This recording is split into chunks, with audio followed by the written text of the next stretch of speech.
This is all wrong. I shouldn't be up here. I should be back in school on the other side of the ocean. Yet you all come to us young people for hope. How dare you?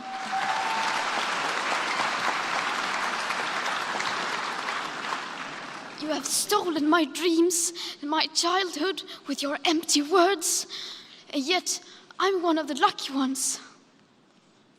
People are suffering, people are dying, entire ecosystems are collapsing. We are in the beginning of a mass extinction, and all you can talk about is money and fairy tales of eternal economic growth. How dare you?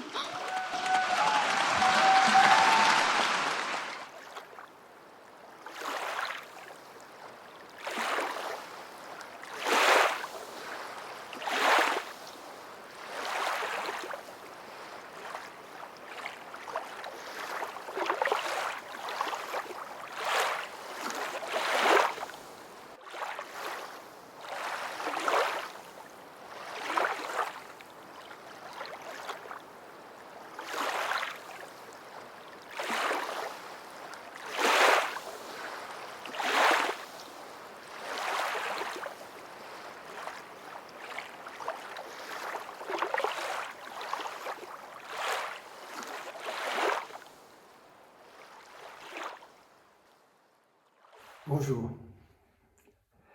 Face à l'état actuel de notre société et du monde, face à la crise écologique, je viens apporter ma petite goutte de colibri pour partager un bout d'expérience en systémie. En fait, systémie, tout ce qui est système, la famille, le transgénérationnel, la société. Ça fait à peu près plus de 30 ans que j'accompagne régulièrement des groupes en transformation, à travers des prises de conscience, des rituels, à œuvrer dans la même direction. Et c'est ça que je voudrais partager avec vous. Le sujet de ce sommet est la renaissance. Et renaître n'a jamais voulu dire recommencer pareil. Chaque naissance ou renaissance est unique normalement, et originale. Et j'ai toujours entendu dire qu'on renaissait en fonction de comment on meurt. En tout cas, dans les traditions à réincarnation. Alors, comment on meurt? Comment sommes-nous prêts à mourir? Je crois que ces questions sont de chouettes préalables à la question de comment renaître. C'est pour répondre à ces questions, en fait, à quoi mourrons-nous, que j'aimerais, en faisant court, introduire avec vous 3 notions qui me paraissent essentielles à prendre en considération pour les défis que nous avons et aurons à soutenir. Les crises et les renaissances. Ces 3 notions sont le refoulement, avec la blessure de déni, la création des boucs émissaires, avec la blessure de rejet, et la notion dernière, but not least, d'éco-psychologie, avec la blessure de séparation.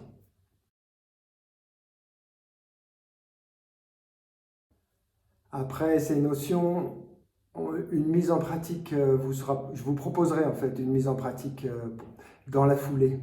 Parce que comme le disent les Upanishads, ce que tu ne comprendras pas avec ton corps, tu ne le comprendras nulle part ailleurs.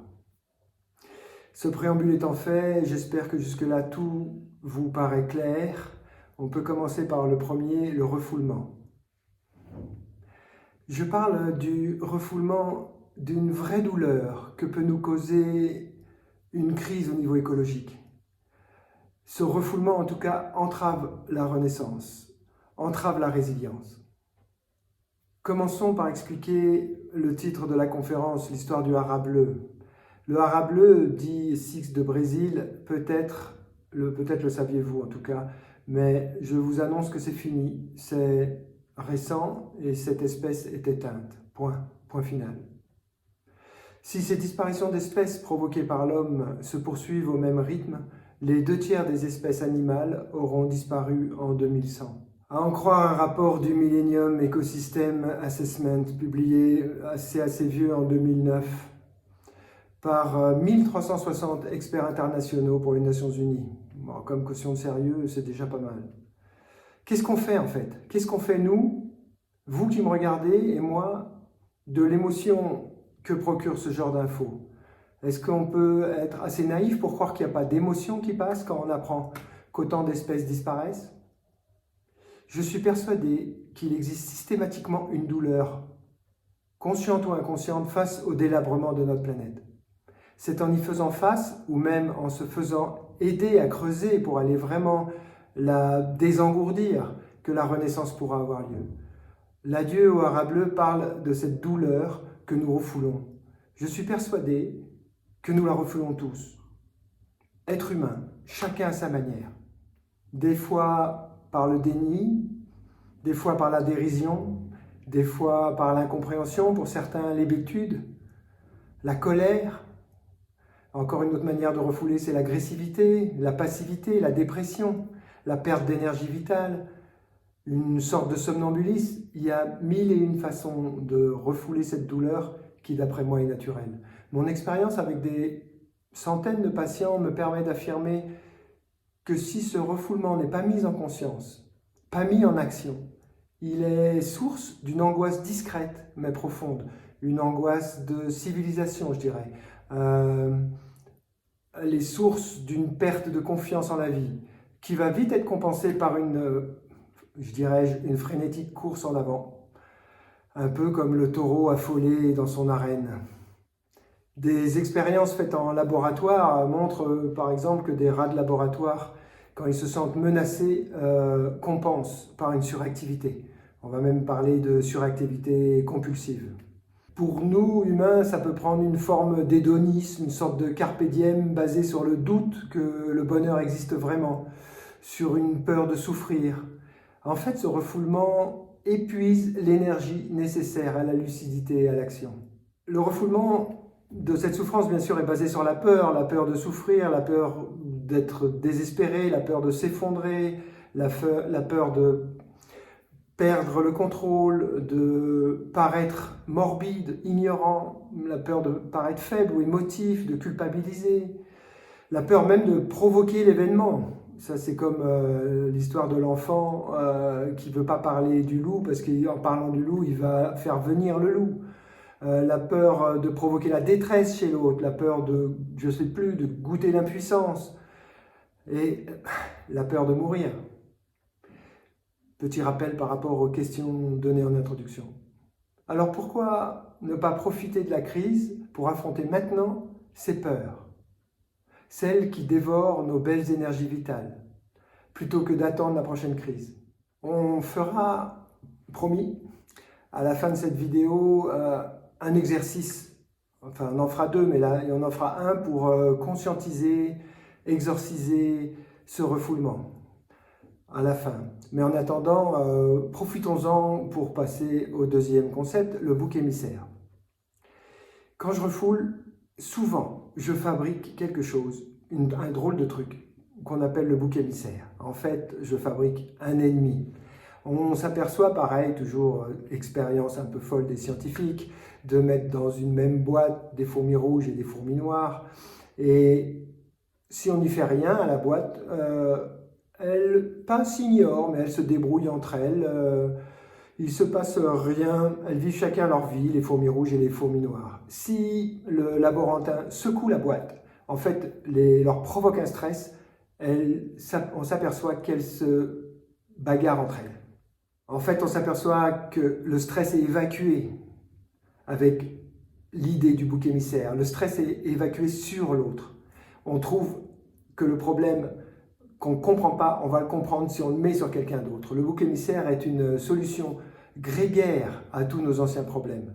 C'est une projection sur l'autre de ma propre ombre, de ma propre incompréhension et de mes propres peurs. Je m'en débarrasse à moindre frais. Quand cela me déplaît, il y a forcément une faute.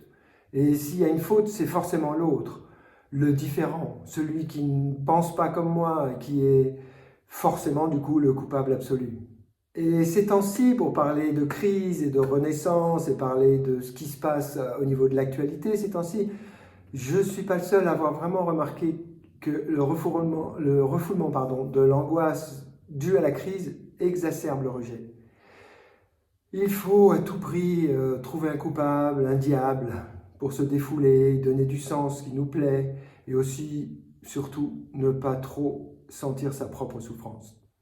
Avec toutes les controverses autour du Covid, on peut remarquer une polarisation qui augmente. L'autre en face est ou devient un menteur, une fois pour toutes. Il ne faut donc plus l'écouter ou bien il est dénigré, nié dans sa place et son importance. On a des camps tout blancs et tout noirs. On a ceux qui ont peur contre ceux qui n'ont pas peur, ceux qui se trouvent responsables contre ceux qui trouvent irresponsables, ceux qui n'y croient pas contre ceux qui y croient, et j'en passe et des meilleurs. On est en plein principe de faire de l'autre du camp dans lequel on n'est pas des boucs émissaires. Tout en sachant pertinemment que sans dialogue, la confiance n'avance plus. Contrairement à ce qu'aimeraient croire certains dictateurs. Dans la même veine, en travaillant en constellation systémique, en groupe, on n'oublie jamais en tant que constelleur l'histoire de l'effet boomerang. Qu'est-ce que c'est l'effet boomerang? C'est très simple, on s'est aperçu que si on rejetait quelqu'un, aussi bien dans son arbre généalogique, aussi bien dans son histoire, aussi bien que dans tout système, c'est-à-dire que si par exemple j'ai une arrière-grand-mère qui était prostituée et on l'a complètement gommée de l'histoire, on n'en parle pas, elle est complètement rejetée, et ben on s'aperçoit que ça forme un fantôme. Toute personne, toute histoire rejetée est nourrie du rejet et donc a un surplus d'énergie et nous revient comme un boomerang dans les dents quelques générations plus tard. C'est vraiment le principe du fantôme. C'est vraiment le principe d'être habité par une mémoire de grands-parents, d'arrière-grands-parents.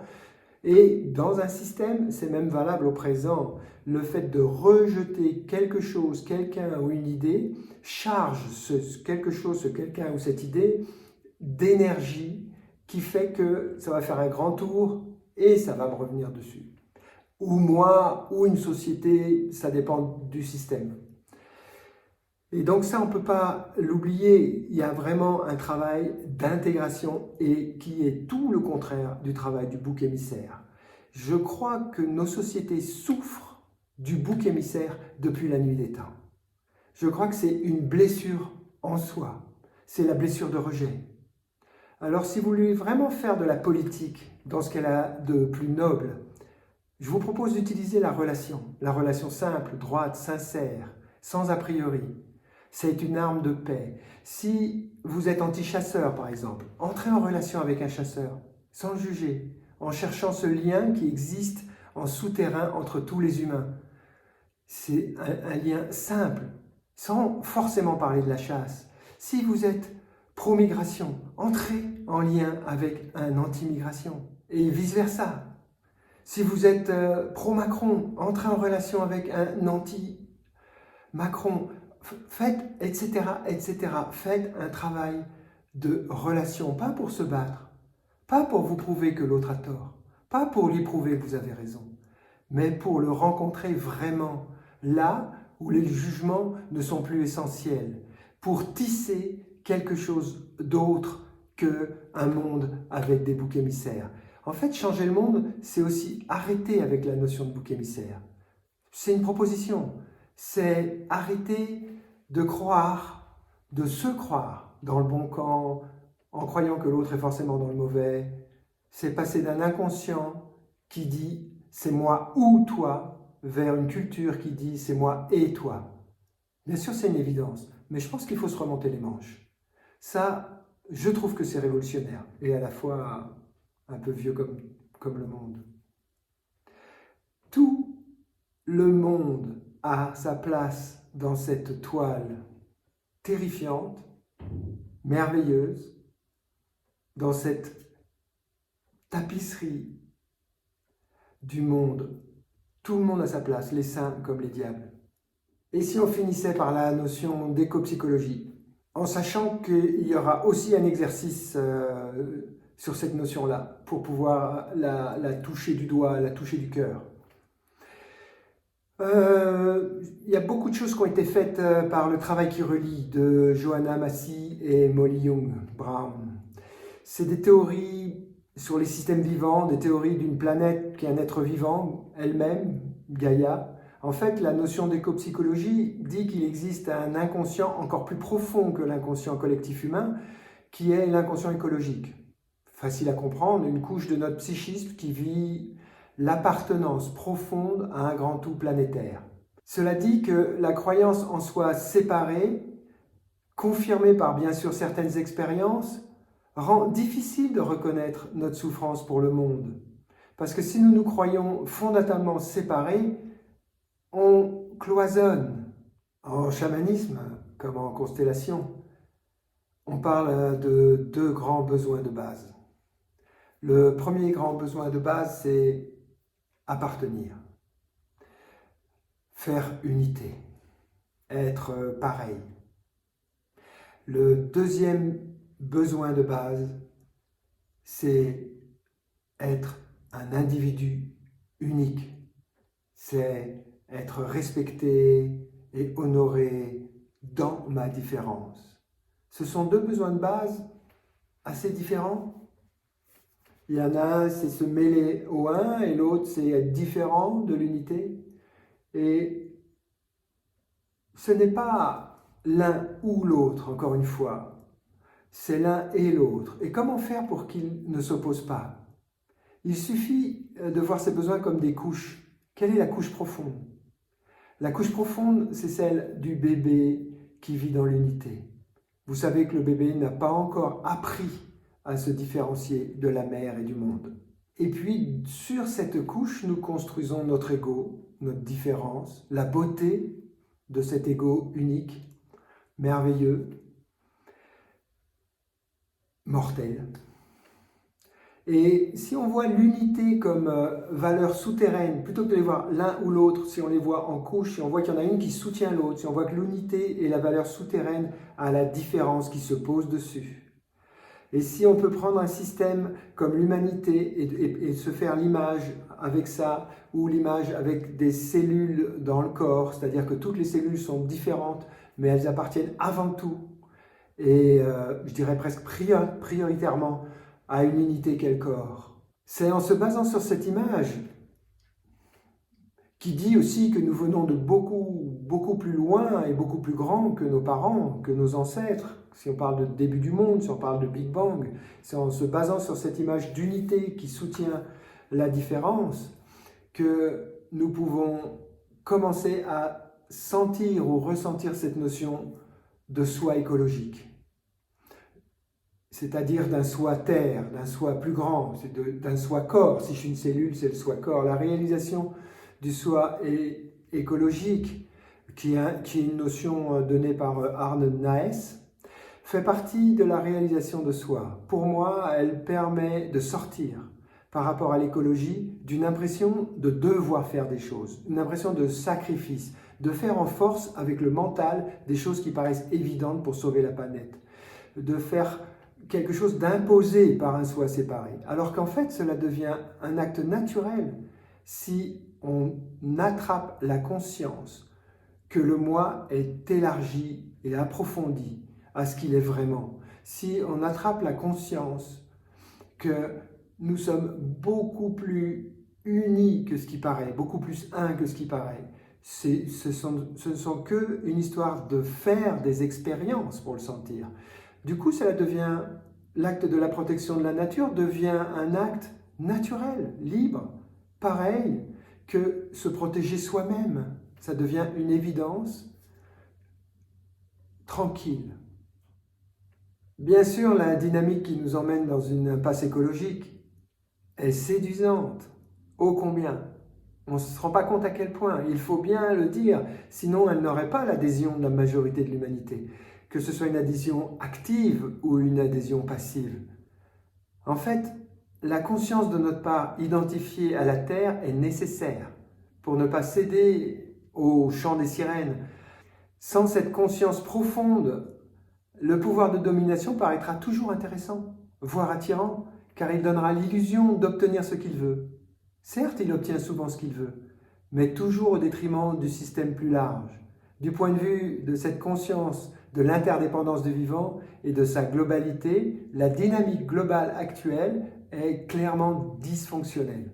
C'est une évidence, Ce qui est important, c'est de le sentir corporellement comme une évidence.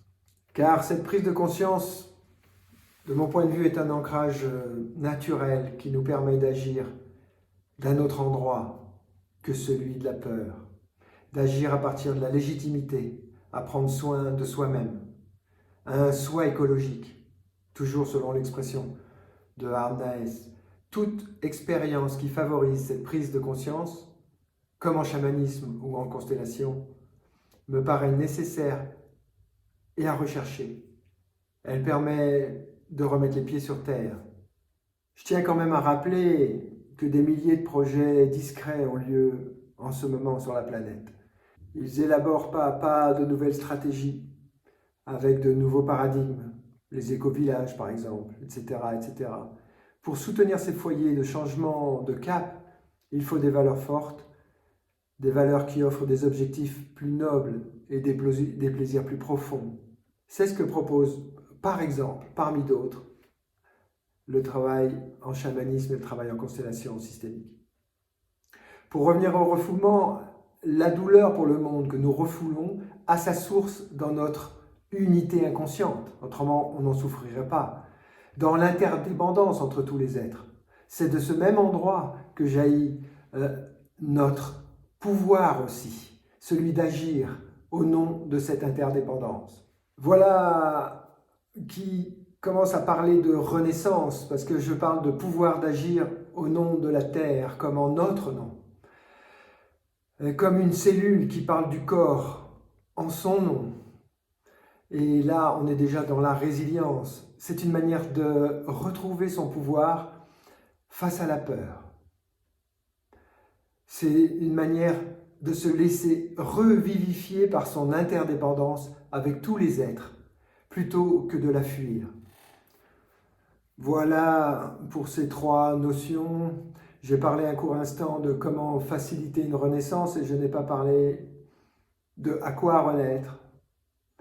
Je n'ai pas insisté non plus sur cette bonne vieille peur de mourir qui fait encore que les passages comme la mort, la naissance, la renaissance peuvent être bien rugueux et abrupts. Oui, une crise, c'est une manière de faire un rituel sauvage de passage. Oui, quand il y a des rituels, on n'a pas forcément besoin de vivre une crise. Quand une société perd la notion de rituel de passage, avec toute son importance, oui, elle vit des crises. Ça revient au même. C'est un rituel de passage. Oui, on est dans le toboggan et ça glisse vite. Et des fois, on dit qu'on sort de la crise et ça glisse moins vite. Ok, mais restons conscients du miracle, de l'indicible. Je vais terminer par un petit extrait d'un poème d'Aragon. Il y aura toujours un couple frémissant, pour qui ce matin-là sera l'aube première. Il y aura toujours l'eau, le vent, la lumière. Rien ne passe après tout, si ce n'est le passant. C'est une chose, au fond, que je ne puis comprendre, cette peur de mourir que les gens ont en eux, comme si ce n'était pas assez merveilleux qu'à un moment, le ciel nous est paru si tendre. Si vous le voulez en entier, allez le chercher, et si vous êtes d'accord, passons à l'action. Deux petits exercices qui peuvent être bien approfondis après si vous gardez l'exercice pour approfondir ces notions. Pour le premier exercice, il va falloir être plutôt debout en faisant circuler la respiration et en se connectant aux milliers de gens qui regardent le sommeil ainsi qu'à tous les autres êtres vivants. C'est-à-dire, même si je suis seul devant mon écran, d'être en conscience de l'égrégore que ça crée. Et je vais vous demander d'être debout. Pourquoi ? Pour que votre corps bouge en fonction de ce que je vais dire. Bien sûr que je vais dire des choses pas forcément agréables, mais être optimiste n'implique pas de se voiler la face. Faisons face aux chiffres. Voici en fait ce que je vais vous proposer, c'est un résumé d'à peine 5 minutes. Je vous demande comme exercice en fait de voir comment vous réagissez à ces chiffres Qu'est-ce qui se passe en vous? Ça se serre, ça se dessert, déni, minimisation, sentiment d'impuissance, c'est ridicule, colère. Quoi que ce soit, je vous demande de le danser en fait, de l'extraire de votre corps en le dansant. Et si on peut être des milliers à danser ça, parce qu'on est des milliers, je pense, à ressentir ça. Et avant, je vous demande de tester, avant de vraiment commencer, les 3 grands différents types de réponses en termes de sensations corporelles. Si je suis dirigé par la peur, il y a clairement en moi des sensations corporelles qui sont toujours un peu les mêmes. Il y a des endroits de tension et de frein et de constriction. Si je suis dirigé par l'envie de participer au monde, il y a une sorte de joie d'exister qui est là. Et c'est pas pareil. Vous pouvez sentir corporellement, vous pouvez calibrer ces 2 choses-là. Et la 3e, c'est celle du déni, du genre, moi je sens rien. On sent toujours quelque chose. Il y a que, et encore, je sais pas, j'allais dire, il n'y a que les cadavres qui sentent pas. Je suis mal placé pour le savoir. Et on sent toujours, si on va chercher, il se passe toujours quelque chose dans ce corps-là. Donc, essayez de repérer une des 3 attitudes, désirante, joie de vivre, peur, renfermement ou nuage, brouillard, je ne sens rien. Je vais donc continuer sur l'histoire du hara bleu du Brésil, ce hara de Spix, déclaré récemment comme espèce éteinte, emblématique en fait, plus facile à repérer qu'une fleur ou qu'un insecte, mais c'est pareil en fait, le résultat est le même. Je vais vous résumer le truc en fait. Une espèce vivante disparaît toutes les 20 minutes. Ce qui représente un rythme de disparition 1000 fois plus important que le rythme naturel constaté lors des 10 millions d'années passées.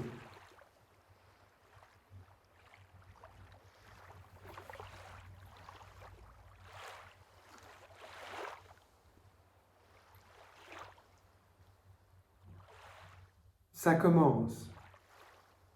Déplacez-vous.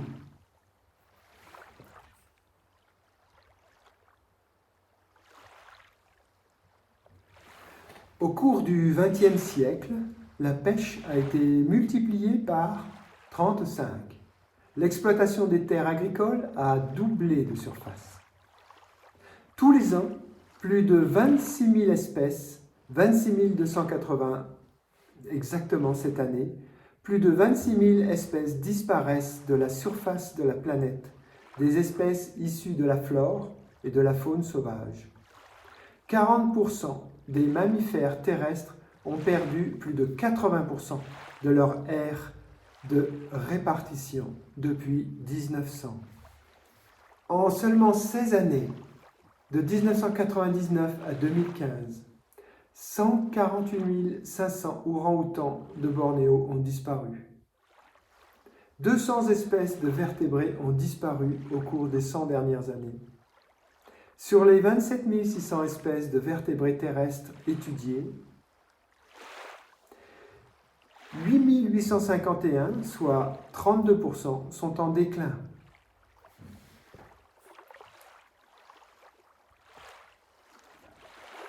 Il est possible de calculer un taux d'extinction global qui correspond à la proportion d'espèces qui disparaît pendant un intervalle de temps donné. Au cours des 65 derniers millions d'années, le taux d'extinction moyen a tourné autour d'une extinction par an pour 1 million d'espèces. Mais aujourd'hui, le taux de disparition d'espèces serait 100 fois supérieur. De récents travaux affirment l'extinction possible de 15% à 37% des espèces de la planète d'ici 2050 sous l'effet du réchauffement climatique. Même si ces études donnent encore lieu à des discussions, nous sommes entrés clairement dans la 6e extinction de masse de l'histoire. Je répète, nous sommes entrés avec ces chiffres, nous sommes entrés clairement, et ça ne sert à rien de se le cacher, dans la 6e extinction de masse de l'histoire. 73% des poissons pêchés dans l'Atlantique Nord-Ouest appartiennent à des espèces qui vivent entre 200 et 1000 mètres de profondeur et on trouve des microplastiques dans leur estomac. 25% des mammifères, 13% des oiseaux et 41% des amphibiens seront très fortement menacés d'extinction dans un futur proche. Lors des 500 dernières années, l'activité humaine aurait été responsable de l'extinction de 834 espèces. Le nombre total d'espèces menacées d'extinction a augmenté de 5205 à 23 250 depuis 1996. Merci de votre vraie attention, d'avoir écouté avec votre cœur. Merci d'avoir dansé ce que ça faisait à votre cœur.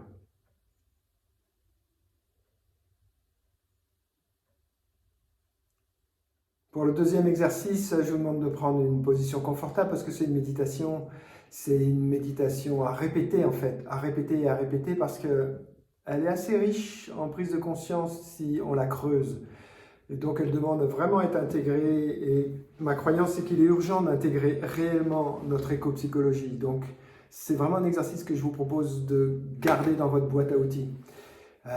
C'est en fait le travail de notre lien symbiotique, j'allais dire, à la planète. Fermez les yeux, écoutez votre respiration. On commence par se relier aux ancêtres, aux anciens et aux descendants, aux histoires humaines, à l'humanité, aux mémoires, à toutes les histoires qu'il a fallu pour que vous respiriez aujourd'hui, à toutes les vies qu'il a fallu pour que vous respiriez aujourd'hui, à tout ce qui a été fait sur cette planète, en bien et en mal, par nos ancêtres, avec nos ancêtres, et tout ce qui reste encore à faire avec nos descendants, par nos descendants. Si vous pouvez vous relier à cette longue chaîne, si vous pouvez vous rendre compte que personne n'a inventé la vie, qu'elle se transmet de personne en personne depuis la nuit des temps, et que ça nous relie tous. Quand c'est fait, je vous demande de donner votre poids à la planète. Vérifiez que vous donnez de bon cœur tout votre poids. Vérifiez que vous ne gardez rien, que vous ne restez pas tendu, comme s'il fallait que vous fassiez attention, que la Terre allait s'ouvrir en deux et que vous portiez quelque chose quand même. Vérifiez que vous lui donnez par exemple tout le poids de votre tête. Une tête, ça pèse bien 2-3 kilos. Donnez tout, au gramme près. Ne gardez aucun gramme pour vous. Donnez-lui le poids de vos jambes, le poids de vos pieds, le poids de vos mains. Faites-lui confiance en fait. Donnez-lui votre confiance. Donnez-lui toute la confiance qu'elle mérite parce qu'elle vous porte depuis que vous êtes né. Elle vous portera jusqu'à votre mort et même mort, elle continuera à vous porter. Donc il y a vraiment quelque chose de donner son poids au gramme près qui est finalement un geste de confiance.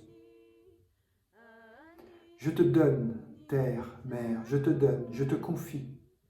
Essayez de goûter la sincérité maximum dans une relation à la terre qui serait de dire « Tu m'as porté depuis que je suis né, je te donne volontairement aujourd'hui dans cet exercice tout mon poids sans rien te cacher, sans rien porter à ta place. Un abandon qui donne. »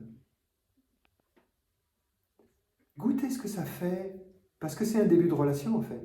C'est le début d'une belle relation. Si dans une relation vous êtes capable de faire ça avec quelqu'un, sentez que là, il s'agit de votre poids et vous êtes capable de le faire avec la terre. Et prenez le temps qu'il vous faut, mais quand vous arriverez à sentir cette confiance de lâcher prise, d'arrêter de porter à la place, quand vous sentirez ça, ça peut être intéressant d'inverser la question. Que vous répond la terre à ce don?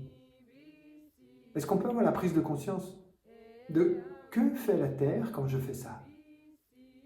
En fait, ça peut m'aider à prendre conscience que ce que j'appelle mon poids, en fait, les scientifiques appellent ça la gravité, la pesanteur.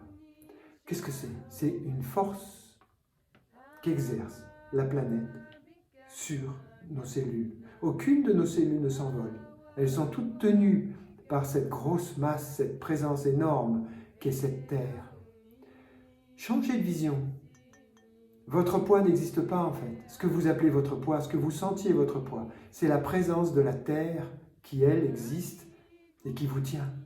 Ce n'est pas votre poids que vous donnez, mais votre confiance en fait que vous avez donnée. Le reste, corporellement, c'est la planète qui vous le donne. C'est la planète qui vous tient dans les bras à chaque seconde. Essayez de le sentir, ce n'est pas un truc intellectuel, pas besoin d'image. Essayez de sentir dans votre corps l'action de cette force physique qu'on appelle force de gravité. C'est vraiment le toucher de la Terre. Elle vous touche, elle vous caresse avec son énergie, avec une force. Goûtez-le, goûtez le fait d'être à chaque seconde de votre vie pris dans les bras de la Terre, touché, caressé par les bras de la Terre. C'est une vérité à sentir corporellement. Votre corps, lui, il la connaît, cette vérité, il la vit à chaque seconde. C'est un lien indélébile avec la Terre. Quoi que vous fassiez, vous êtes liés dans la même force de la naissance à la mort. Lâchez prise. Terre, je viens de toi et je retournerai vers toi. Je suis un bout de toi. Je suis partie de toi. Je suis soutenu par toi. Je suis toi. Je te sens. Je suis corps terre. Je suis corps planète. Terre d'accueil. Mon corps est terre d'accueil. La planète est terre d'accueil. Ce sont des mots, je vous demande de voir ce que ça fait corporellement parce que j'aimerais que ça puisse être une information pour votre inconscient. Si ça ne passe pas par le corps, ça ne sera pas une information pour votre inconscient. Dans ce corps terre, il se passe quelque chose. Certains auront peut-être déjà remarqué que le ciel rentre par la respiration et par les pores de la peau. Pareil, inversé. Sentez la respiration, mais on va inverser. Inverser, c'est-à-dire, ce n'est pas vous qui respirez. Lâchez la commande et vous verrez, peut-être, que c'est le ciel qui vous respire et pas vous qui respirez le ciel. Laissez-vous être respiré. Quand vous croyez jusque-là inspirer, en fait, c'est le ciel qui vous souffle dans les narines ou dans la bouche. Prenez conscience de cette intimité du ciel qui vient vous souffler dans les poumons. Et quand je crois expirer, c'est le ciel qui inspire et qui me vide les poumons en inspirant mon air. En fait, c'est un baiser avec le ciel perpétuel, un échange perpétuel. Prenez conscience pendant que vous le vivez dans votre corps que c'est un lieu d'échange invisible entre tout ce qui respire. L'air, c'est le messager du partage. Il informe votre terre, votre corps, et il informe des milliers et des milliers de poumons sur cette planète. Il informe le peuple des arbres. Il fait des échanges intimes avec tout ce qui respire sur cette planète. Quand vous inspirez, vous êtes à le réceptacle de toutes ces informations du monde entier. Peut-être que vous inspirez l'air respiré par un Japonais, par un arbre d'Afrique.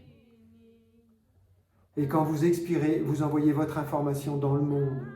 En respirant, prenez conscience de cette unité-là. Prenez conscience de cette terre d'échange, en fait.